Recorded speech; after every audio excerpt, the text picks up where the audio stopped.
folks who are 10xing hand sanitizer, hoarding face masks to sell in the black market. When I say opportunity, I'm talking about people who really look at what's available to them in this moment and say, how do we serve? How can we help our community? Where can we step in and give back?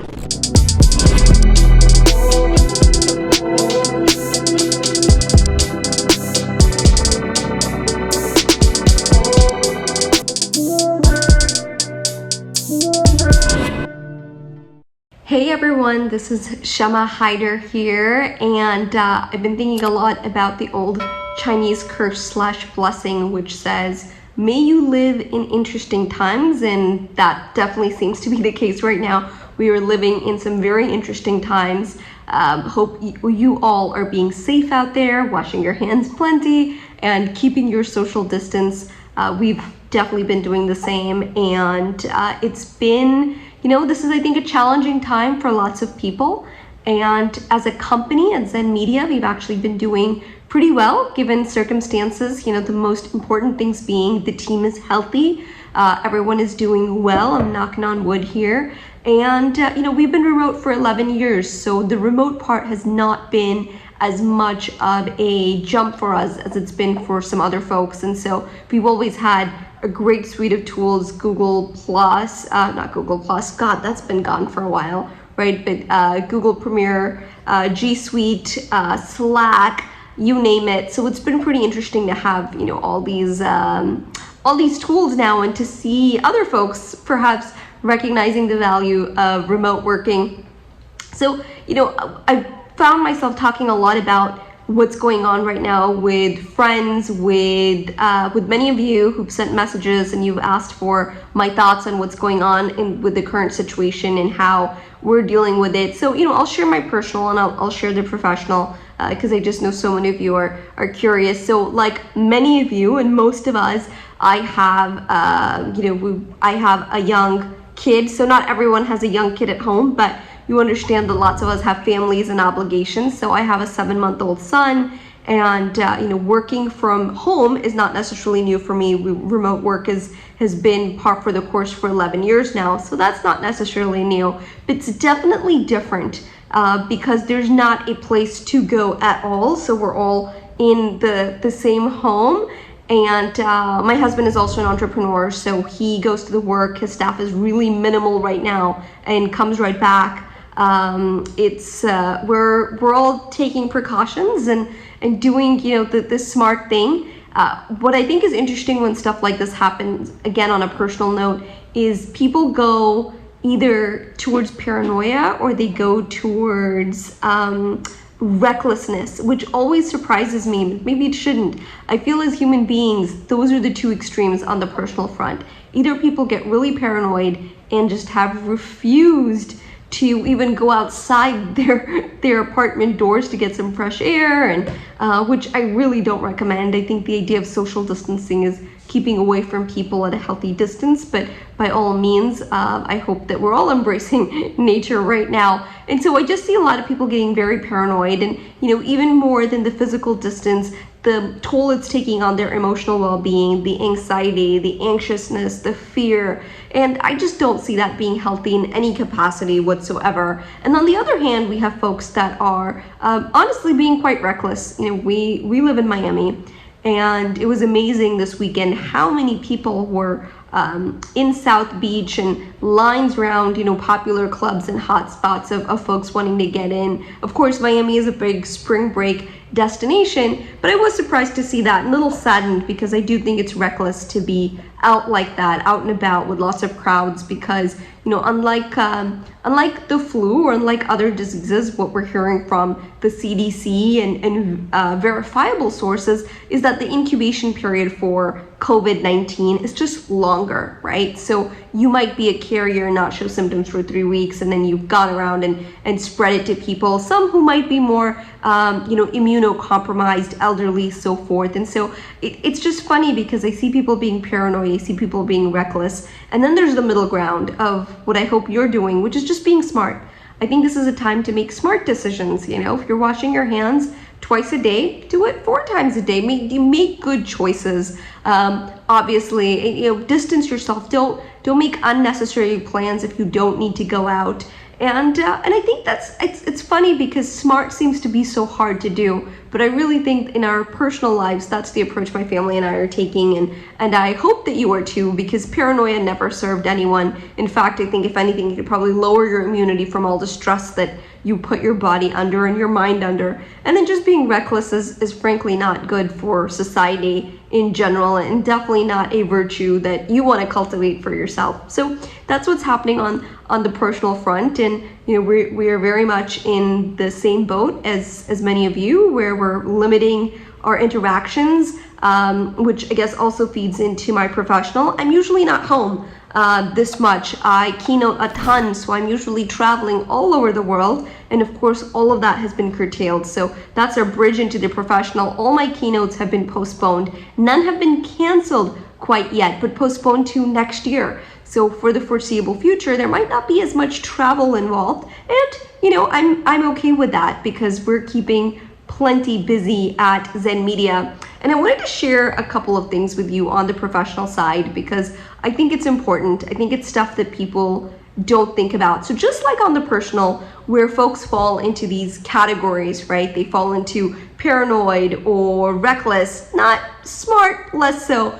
I think what's happening in the professional world is very similar. You see people get very excited, very scared, and sometimes within the same couple of hours that those feelings come and go. But professionally, what generally happens is you have 2 groups of people.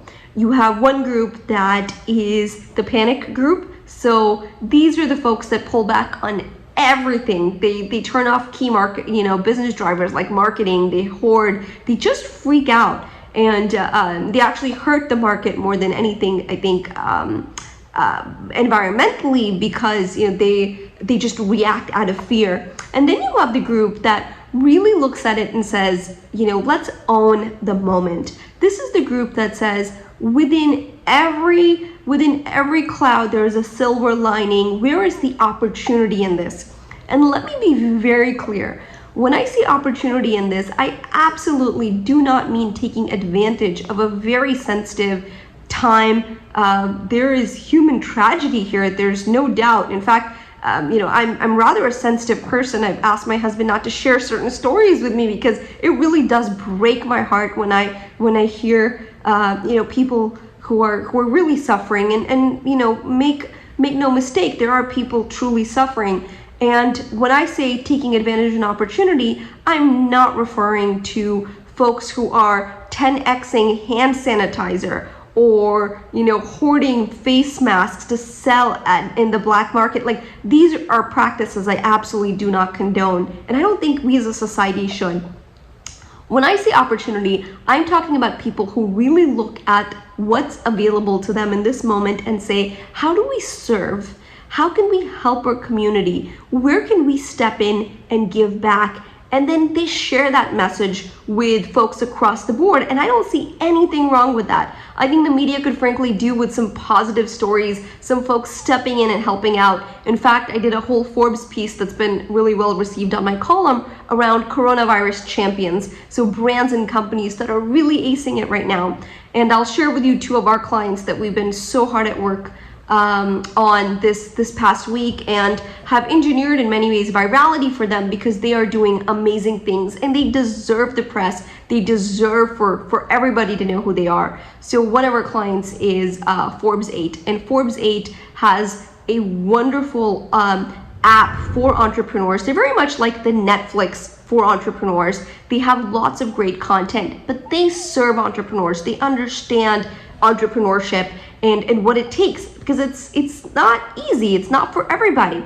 And so when South by got canceled, I reached out to Forbes 8 and I said, listen, guys, their South by Southwest has been canceled. Every business conference practically has been canceled, yet all these folks that really were relying on the learnings from these conferences and all these speakers who were excited to share their talks and messages, now they don't have a home. So what do you think? Can we give them a home? And I love that Forbes 8 said, yeah, absolutely, let's give them a home. Let's put together a summit on business resilience. I can't think of anything more exciting than helping people, especially business owners right now in this climate. Like nothing makes me happier because I feel like it's something I can do, right? I'm not a doctor. I can't go out and save lives, but I can definitely help save brands and businesses. And I feel good about that. So I think in a crisis, it's good to find places where you can help and you feel empowered and you give back. So with Forbes 8, it's been fantastic. We had speakers come together. We put this together. By the way, if you're watching this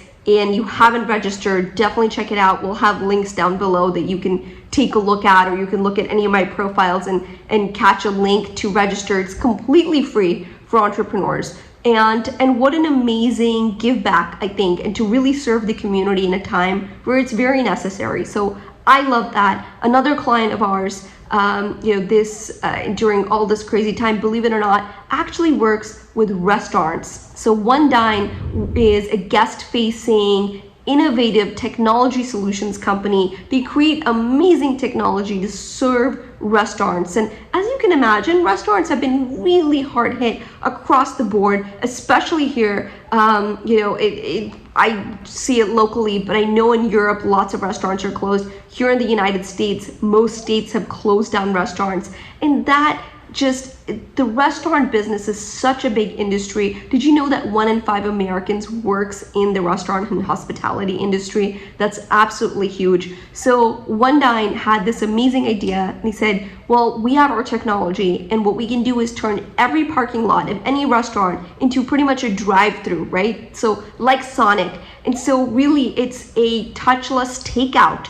How awesome is that? And last I checked, the tweet that I sent out about that had 800 something retweets. If you retweeted it, thank you so much. So that went out about 48 hours ago. Since that time, over 1,200 restaurants are across the United States have raised their hand, have signed up. We're going to be rolling it out across the country. People are working weekends, nights, whatever it takes to make this happen. And it's free. They've made their technology free to be able to help in this moment and have received tremendous press for it, as they should. It's an amazing time when you look at the positives. They've had folks that would have traditionally been competitors come out and say, this is amazing. How can we help? How can we partner? And I love seeing things like that.